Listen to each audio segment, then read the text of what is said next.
Chattanooga hospitals stopped sharing the number of hospital beds available about a month ago.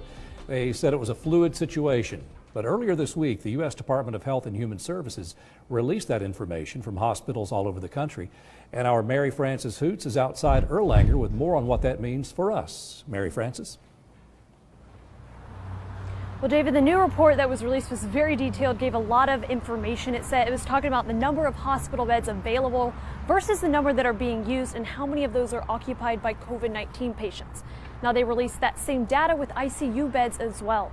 So we're aware it was a long report, very detailed, and it can be kind of hard to read and interpret.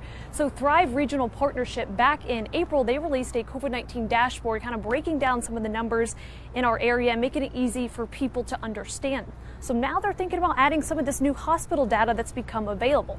So we break down how they do it all. Thrive Regional Partnership teamed up with the UTC IGT Lab to get information out to the public about COVID.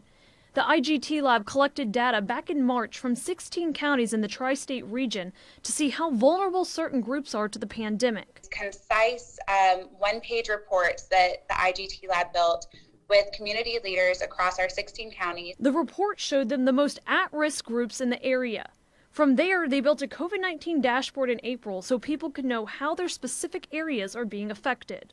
How many people in the area have been infected, how many ongoing cases there are, and how many deaths have gone or have happened in the area. The IGT Lab gathers that data from Johns Hopkins, Esri's Living Atlas, the CDC, and local health departments, then puts it in an easy-to-read format for everyone to understand. If you click on a county, you'll be able to just read what the data in that spreadsheet actually says for that area. This is especially helpful for medical professionals so they can see where cases are accumulating. Their dashboard used to include hospital bed information, but stopped after local hospitals quit releasing those numbers.